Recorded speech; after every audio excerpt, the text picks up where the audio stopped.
This enchanted love of ours. There is no truth until you decide what truth is. And each person should find that truth out for his or herself. This enchanted love of ours.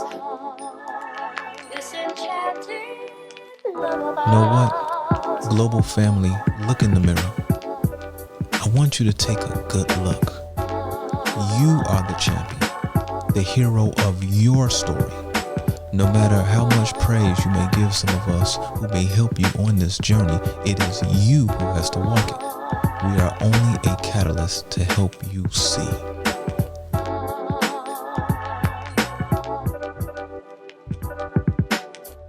Tony, again, I give you accolades for, I don't even know what to say, for all the efforts, man, that you put in my behalf. There is no truth until you decide what truth is. It is you who has to walk it. We are only a catalyst to help you see. Person should find that truth out for his or herself. To help you see. For his or herself. Okay, so let's begin. This will be uploaded, of course, depending upon how deep we go. Some of it may not be able to be put on YouTube later. Of course, members who are part of the Patreon, you know who you are. Shout out to all the members out there who've been, that monthly small fee that you all pay. It does help, and I do appreciate from you to me personally, from me to you. We do appreciate that because it helps to keep things going. So it helps us kind of to bring forth new thought forms and things of that nature. So I want to thank all of you for your membership. So the uncut version will be up on the Patreon later. Depending upon what we get into, the modified version will be on YouTube. All right. So, all right. So let's get into this. Okay. So, okay. So I don't want to inspire by the conversation we're having today. And of course, you may say, why? Why don't you want to inspire me? Because inspiration is looked at as, of course, a good thing, right? Because inspiration in most cases has to be refilled again and again. All right. You have to keep going back for inspiration to that person. If you notice that you may listen to someone who may be a good orator on your favorite social media platform, and after you listen to them, okay, everything's cool. But after a period of time, whether that's 5 minutes later or a week later, you have to go back to get inspired again. Okay, so one more here. Okay, so okay, so let me continue here. All right. So instead, my goal today is to provide information, facts, truths that can be easily researched or pondered on so that your internal vortex can start spinning or become stronger in its spin. And of course, many of you, shout out to my Atlanteans who may be on the line. Many of you came to the psychic class that we had there, but many of you have heard me mention this on multiple occasions, right? The internal vortex deals with your mentality, your spirituality, and your physicality, right? So your physical body, your spiritual body, your mental body, right? Each one that comes online and is how it should be, the stronger you are as a being here having your experience, right? And so ideally you want the physicality, your physical body is the easiest to get right. It's something some people here may be going through certain challenges and things of that nature, and I completely understand, right? But that out of all of those, out of your spiritual sicknesses and things of this nature, out of the mental sicknesses that take place, the physical challenges are the easiest to overcome. So when these things are overcome, when we overcome these things, we are able to become of course, as strong as possible.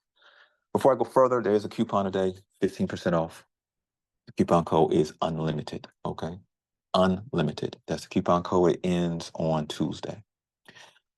So today, when I say universal prime creator, for example, right, you can interchange this with the word God or universal consciousness or creator or unlimited spirit or source or what fits your life, as this conversation is about your potential, your unlimited potential.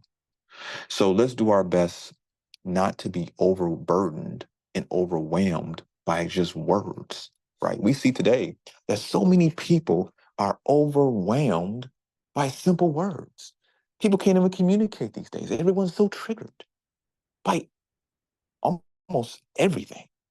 Some of it deals with stress, but even before the stress, people were acting like this, right? It has become more so to the extreme.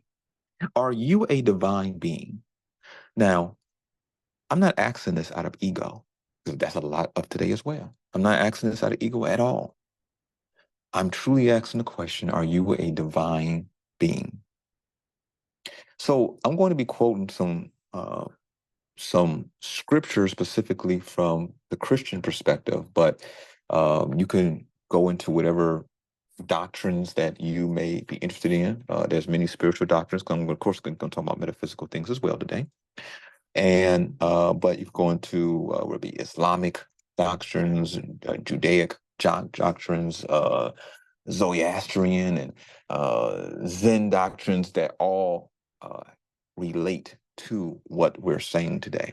I'm using Christian doctrines because overall, this is a Christian nation, and it's very easy to look up these things and verify for yourself.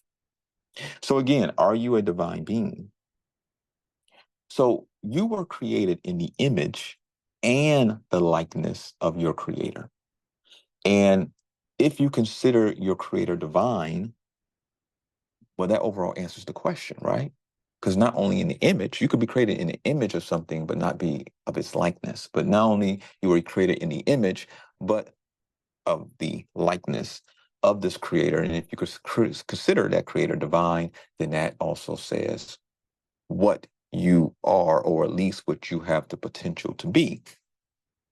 So in Genesis chapter 1, uh, verse 26, okay, it says, and God said, let us make man in our image, after our likeness, and let them have dominion over the fish of the sea, and over the fowl of the air, and over the cattle, and over the earth, and over every creeping thing that creepeth upon the earth.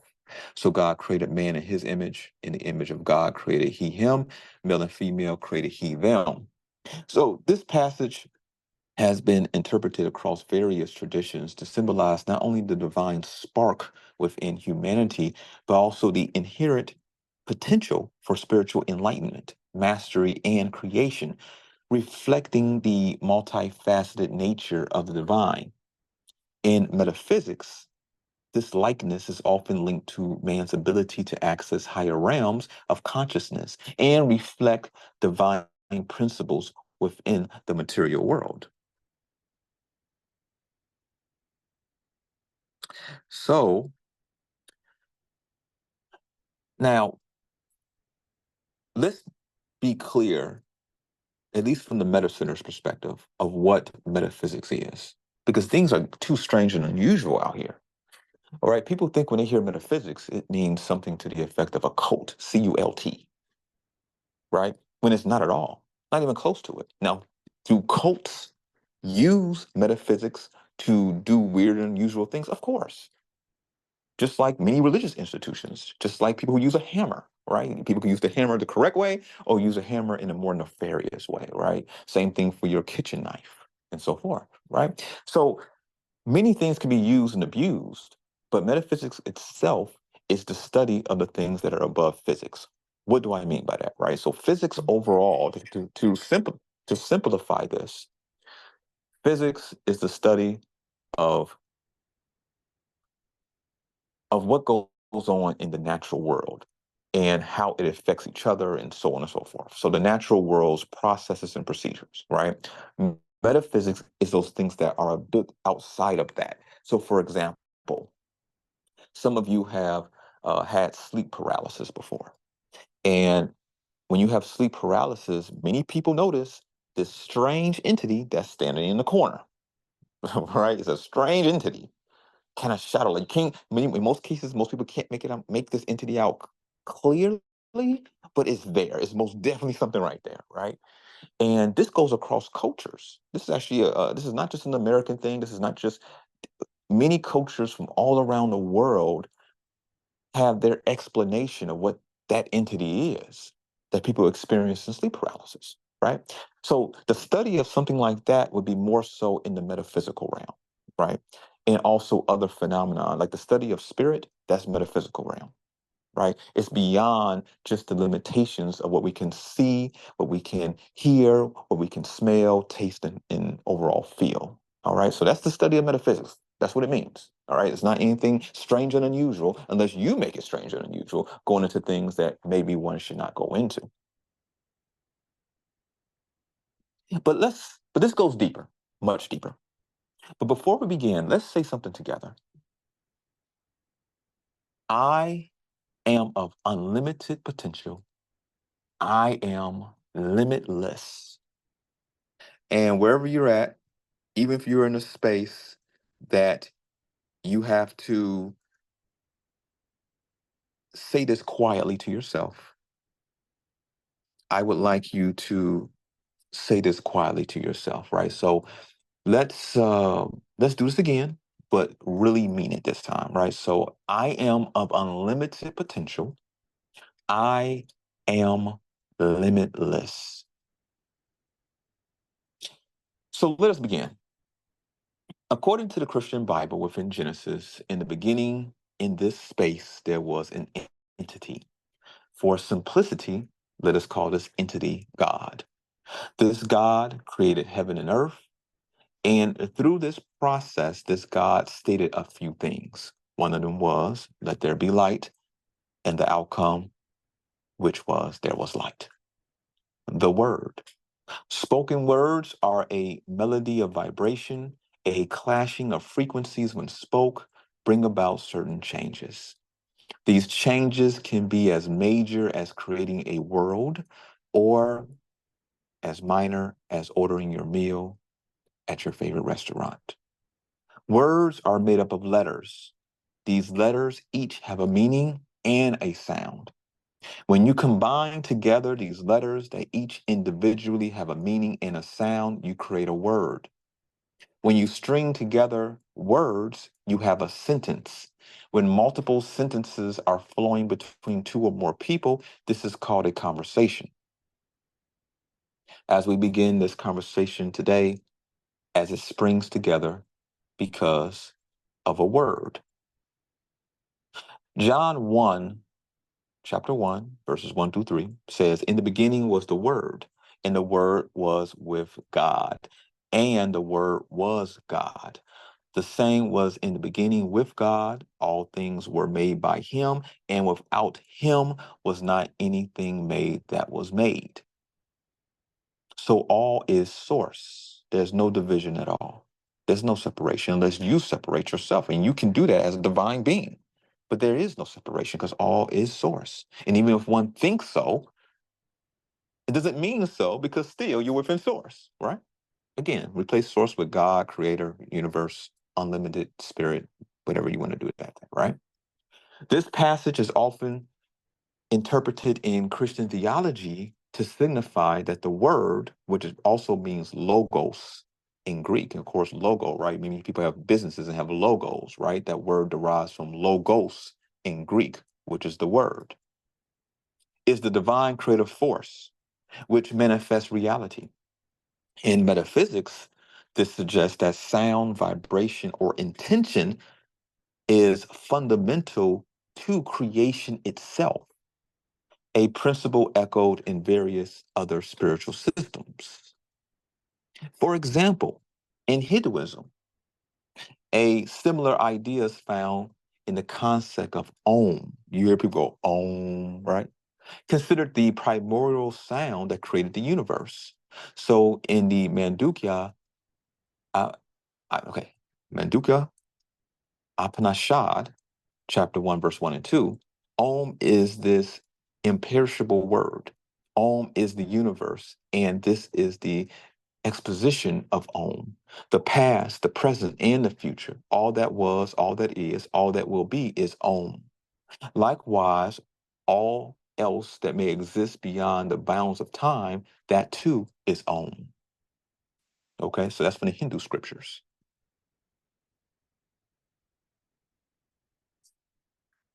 But this goes even deeper. So let's go. In Proverbs chapter 18, verse 21, death and life are in the power of the tongue, and they that love it shall eat the fruit thereof. So let's circle back for a moment, right? And summarize this. First, we are an image and likeness of the divine. Second, being in this image and likeness means that we, those born with a soul, have innate powers. Third, because of this connection to source, this unlimited spiritual force, we ourselves are a force that is unlimited in our potential. Let me know in the comments if this is making sense. Let me know in the comments if this is making sense. Just say yes or no. So, appreciate everyone. So now let's go deeper.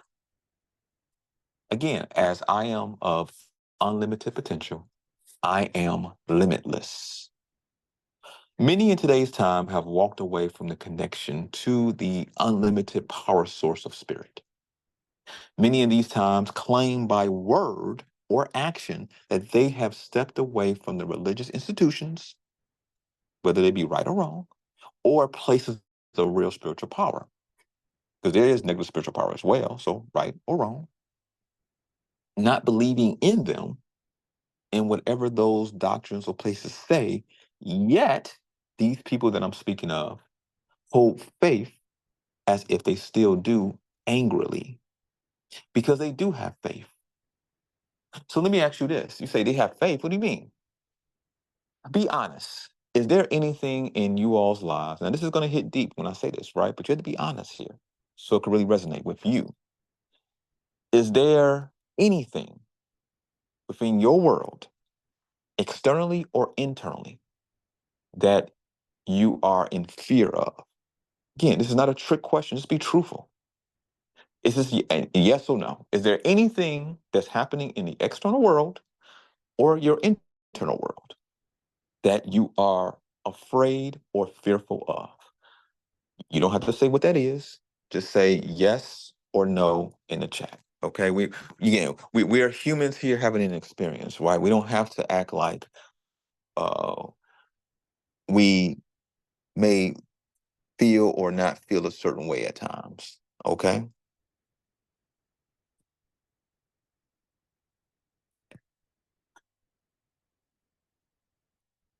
All right. I appreciate the honesty.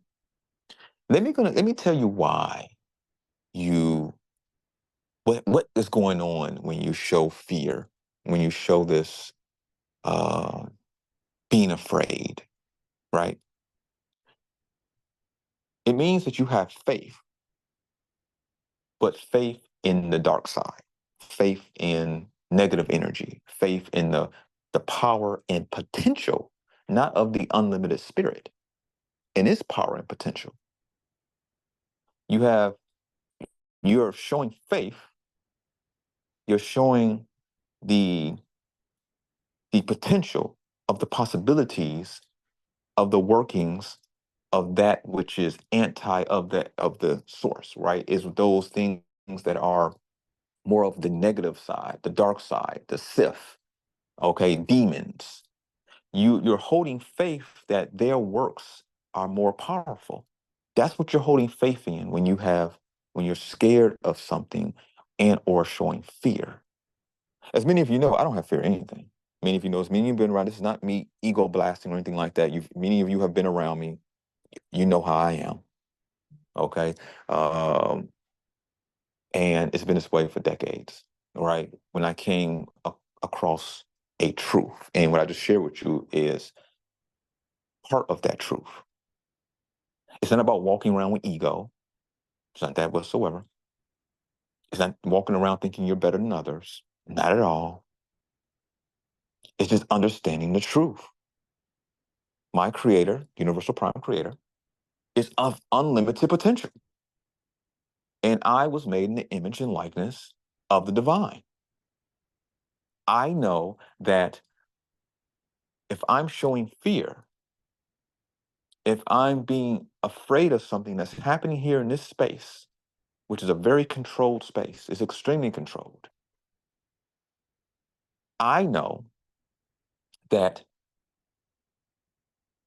that is me giving more power to something that also is under the dominion of the universal prime creator in the first place. And that entity that is I'm giving more power to, my throne is above that entity because of what the potential and the reason why in the first place we were created in the divine image and likeness in the first place. Many of the entities and things that walk around us, but they are not human at all. They may look human, but they're not at all. Okay.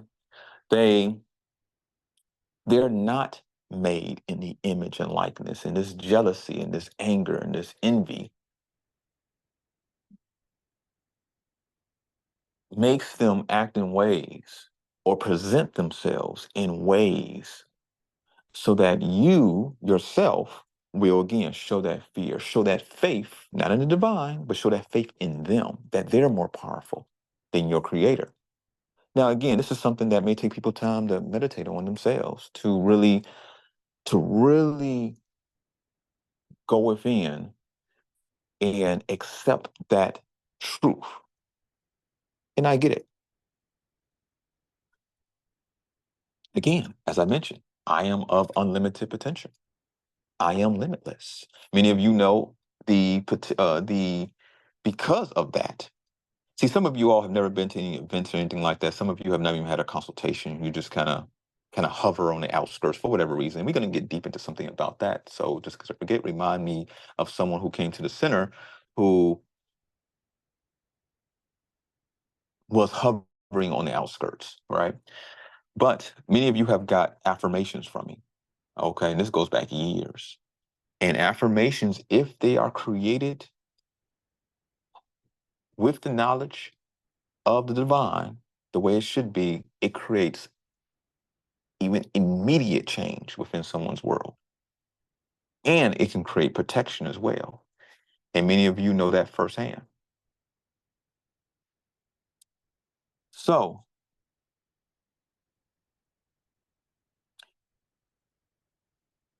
again, going back, showing fear, being afraid. Now, it doesn't mean you can't be cautious. It doesn't mean you can't be aware of something taking place. But to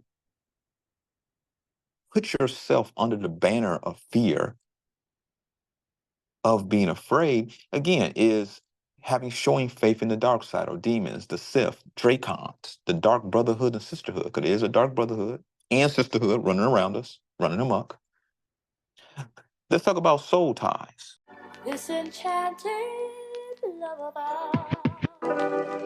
There is no truth until you decide what truth is, and each person should find that truth out for his or herself. This enchanted lullaby. This enchanted lullaby. You know what? Global family, look in the mirror. I want you to take a good look. You are the champion, the hero of your story. No matter how much praise you may give some of us who may help you on this journey, it is you who has to walk it. We are only a catalyst to help you see.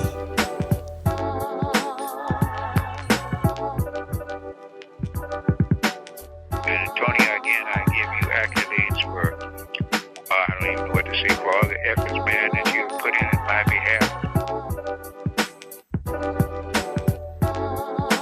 There is no truth until you decide what truth is. It is you who has to walk it. We are only a catalyst to help you see. Person should find that truth out for his or herself.